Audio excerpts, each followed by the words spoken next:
Continuamos con nuestra clase o sesión de lectura guiada de la Biblia, número 549. Estamos dando lectura al libro de los Hechos de los Apóstoles, capítulo 22, 23 y 24. En nombre del Padre, del Hijo, del Espíritu Santo. María Santísima, oyente de la palabra, intercede por nosotros para que seamos esa tierra fecunda donde Dios dé abundantes frutos. Amén. Capítulo 22. Hermanos y padres, escuchen mi defensa. Al oír que les hablaba en hebreos, estuvieron más quietos. Él dijo: soy judío, natural de Tarso de Cilicia, aunque educado en esta ciudad, instruida toda exactitud en la ley de nuestros antepasados a los pies de Gamaliel. Entusiasta de Dios como lo son todos ustedes actualmente. Yo perseguía a muerte a quienes seguían ese camino, arrestando y metiendo en la cárcel a hombres y mujeres. Como pueden atestiguar el sumo sacerdote y el senado en pleno, de ellos recibí carta para los hermanos y me puse en camino hacia Damasco para arrestar a los de allí y conducirlos a Jerusalén para que fuesen castigados. Yendo de camino cerca de Damasco,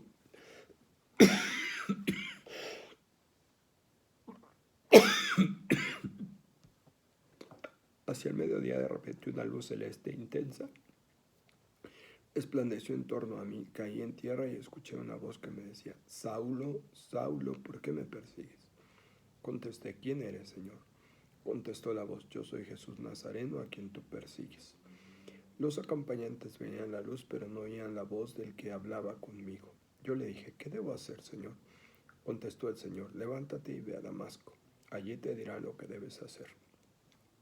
Cuando veía deslumbrado por el brillo de aquella luz, los acompañantes me llevaron de la mano y así llegué a Damasco.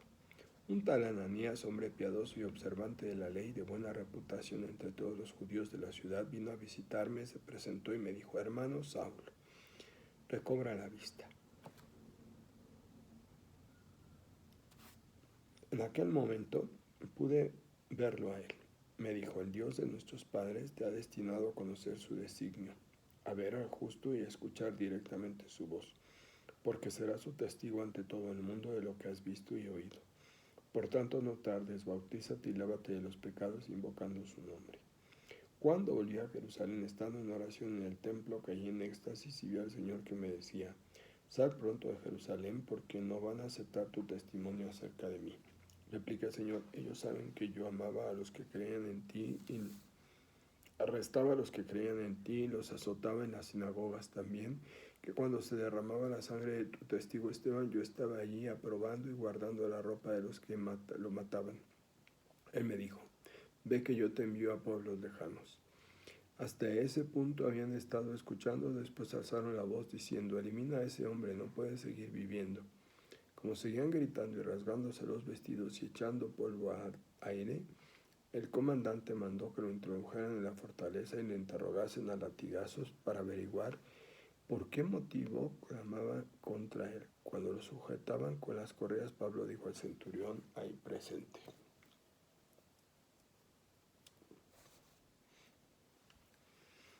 ¿les está permitido azotar sin proceso a un ciudadano romano? Al oír el centurión fue a avisar al comandante: ¿qué vas a hacer? Este hombre es romano. El comandante se acercó y le preguntó: dime, ¿eres romano? Contestó: sí. Repuso el comandante: yo he comprado la ciudadanía por una buena suma. Pablo dijo: yo la poseo de nacimiento. Inmediatamente se apartaron de él los que lo iban a interrogar. El comandante se asustó al saber que lo tenía arrestado siendo romano. Al día siguiente, queriendo saber con certeza las acusaciones que le hacían los judíos, lo soltó y mandó reunirse a los sumos sacerdotes y el consejo en pleno. Después hizo bajar a Pablo y se lo presentó. Capítulo 23. Pablo fijó la vista en el consejo y dijo: hermanos, yo he procedido ante Dios con conciencia limpia e íntegra. El sumo sacerdote Ananías mandó a sus asistentes que lo golpearan en la boca. Pablo entonces le dijo: Dios te va a golpear a ti, pared blanqueada. Tú estás sentado para juzgarme según la ley y me mandas golpear violando la ley. Los soldados le dijeron: al sumo sacerdote de Dios insultas. Pablo contestó: no sabía, hermanos, que fuera el sumo sacerdote, porque está escrito: no hablarás mal del jefe del pueblo. Advirtiendo Pablo que una parte era saduceo y otra fariseos, exclamó en el consejo: hermanos, ¿está hoy Soy fariseo, hijo de fariseos, y se me está juzgando por la esperanza en la resurrección de los muertos. Apenas lo dijo cuando surgió una discusión entre fariseos y saduceos y la asamblea se dividió porque los saduceos niegan la resurrección y los ángeles y el espíritu, mientras que los fariseos lo afirman todo. Se armó un griterío y algunos letrados del partido fariseo se alzaron y afirmaron polémicamente: no encontramos culpa alguna en este hombre, tal vez le ha hablado un espíritu o un ángel. Como reciaba el conflicto, temiendo al comandante que fueran a despedazar a Pablo, mandó bajar a la tropa, sacarlo de en medio y llevarlo a la fortaleza. La noche siguiente el Señor se le presentó y le dijo: ánimo, lo mismo que has dado testimonio de mí en Jerusalén, tienes que darlo en Roma. Por la mañana se reunieron los judíos y se comprometieron bajo juramento a no comer ni beber hasta haber dado muerte a Pablo. La conspiración eran más de 40. Se presentaron los sumos sacerdotes y ancianos y les dijeron: hemos jurado no probar bocado hasta no haber dado muerte a Pablo. Ahora les toca a ustedes proponer al comandante y al consejo que se lo traigan con pretexto de investigar más atentamente su caso. Antes de que se acerque, estamos preparados para eliminarlo. El hijo de la hermana de Pablo se enteró de lo que tramaban. Fue a la fortaleza, entró y se lo contó a Pablo. Este llamó a uno de los centuriones y le dijo: conduce a este muchacho al comandante porque tiene que darle una información. Se hizo cargo de él, lo condujo al comandante y dijo: el prisionero Pablo me ha llamado y me ha pedido que te traiga a este muchacho que tiene algo que decirte. El comandante lo tomó de la mano, se lo llevó aparte y le preguntó: ¿qué es lo que me tienes que contar?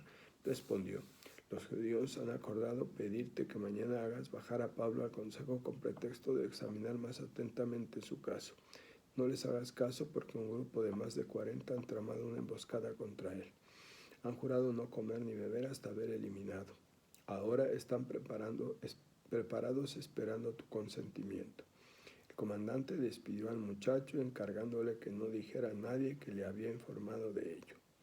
Llamó a 2 centuriones y les dijo: pasadas las 9 de la noche, tengan preparados para viajar a Cesarea 200 soldados de infantería, 70 de caballería y 200 lanceros. Preparen también caballos para Pablo y llévenlo sano y salvo al gobernador Félix. Y le escribió una carta en los siguientes términos: Claudio Lisias saluda al ilustrísimo gobernador Félix. A este hombre le habían secuestrado los judíos para matarlo. Como supe que era romano, intervine con la tropa y lo libré.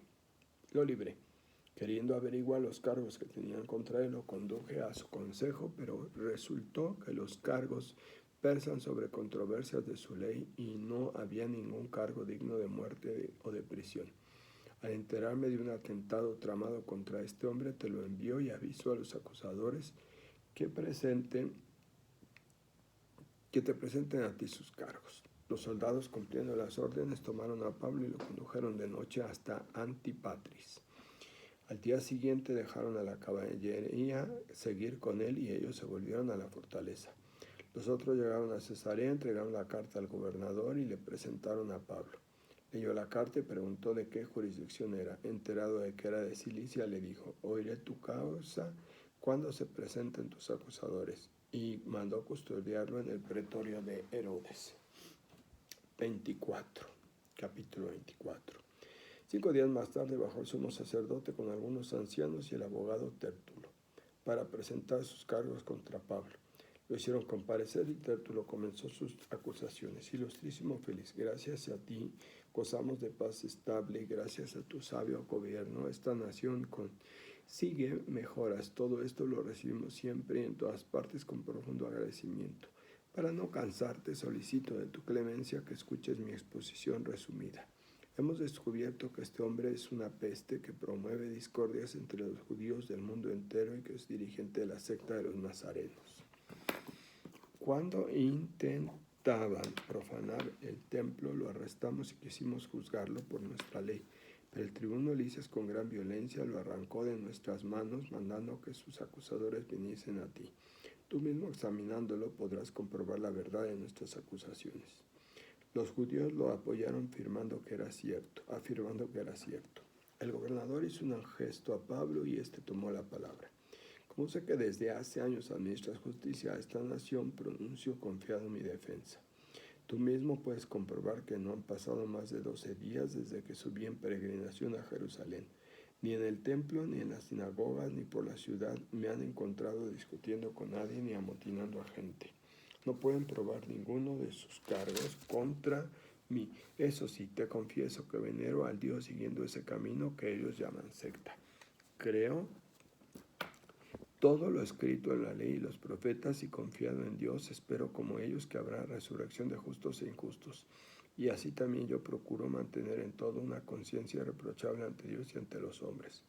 Tras una ausencia de años, fui en peregrinación al templo llevando limosnas para mis compatriotas y a presentar ofrendas. Allí me encontraron en un rito de purificación, no con una multitud ni con un tumulto. Pero algunos judíos de Asia estaban allí, y eso sí tendrían que comparecer y acusarme de lo que tengan contra mí, o si no, que los aquí presentes digan qué delito encontraron cuando comparecí ante el consejo. Y si no, es el haber declarado en voz alta ante ellos: si hoy me juzgan ante ustedes es por la resurrección de los muertos. Félix, que estaba bien informado sobre el camino, postergó la causa diciéndoles: es que subrayo lo interesante cada vez que se repite el camino, así se le llamaba a los discípulos de Cristo. Cuando venga el comandante Lisias, resolveré este pleito. Después dio orden al centurión de tener a Pablo detenido con cierta libertad y de no impedir a los suyos que lo atendieran. Pasados unos días, Félix mandó llamar a Pablo con su mujer Drusila, que era judía. Lo oyó disertar sobre la fe en Jesús el Mesías. Pero cuando Pablo empezó a hablar de la honradez, de la castidad y del juicio venidero, Félix se asustó y dijo: de momento puedes retirarte, te llamaré en otra ocasión. Félix esperaba al mismo tiempo recibir dinero de Pablo, y por eso lo llamaba con frecuencia para conversar con él. Pasados 2 años, Porcio Festo sucedió a Félix, y como Félix quería congraciarse con los judíos, retuvo a Pablo preso. Palabra de Dios. Bien, vamos a los comentarios escuetos a pie de página. Ya saben por qué se satura mi teléfono y después es un problema que me está cortando y cortando. Entonces, en el capítulo 22, versículos 1 a 30, el discurso de Pablo. En medio de la agitación que sigue a su arresto, Pablo logra hablar con el oficial romano y deshacer el malentendido. Él no es un cabecilla de revoltosos antirromanos, sino un respetable ciudadano de la ciudad de Tarso. Harto seguido y contra toda verosimilitud histórica, Lucas nos presenta a Pablo pronunciando un discurso al pueblo. Es difícil imaginar al oficial romano concediendo la palabra a un preso en aquella circunstancia, y más difícil aún que la masa alborotara guardara silencio. Por otra parte, el discurso no alude a las circunstancias del tumulto popular. En realidad, por boca de Pablo, el discurso lo dirige el narrador a los lectores de este libro. Capítulo 23, versículos 1 al 11, ante el consejo.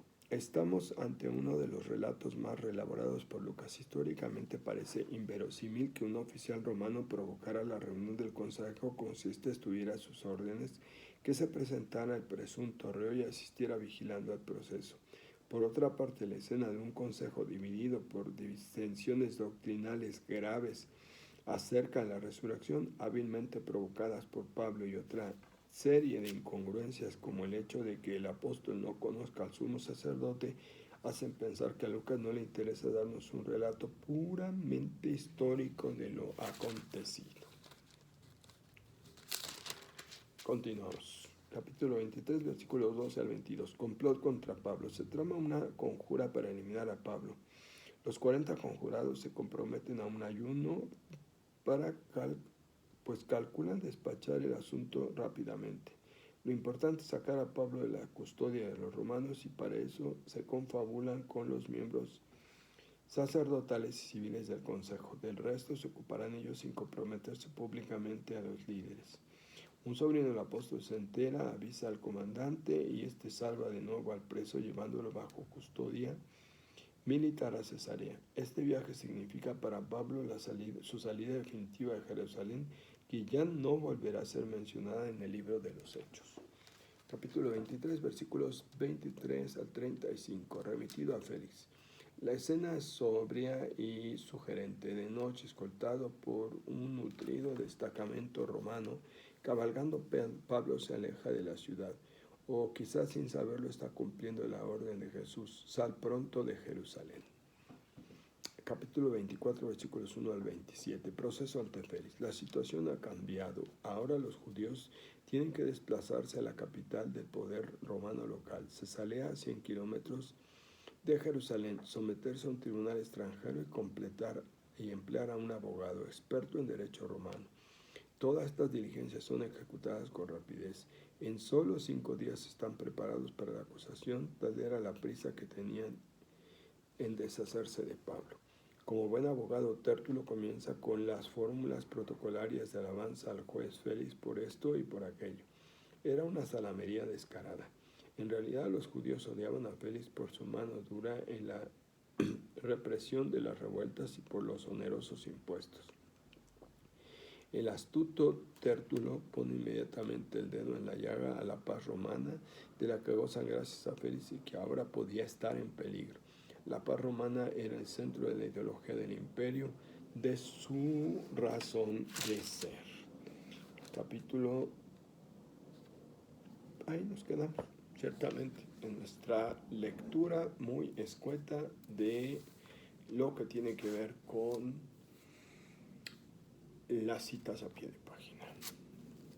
Oigan, ¿qué creen? ¿Qué creen?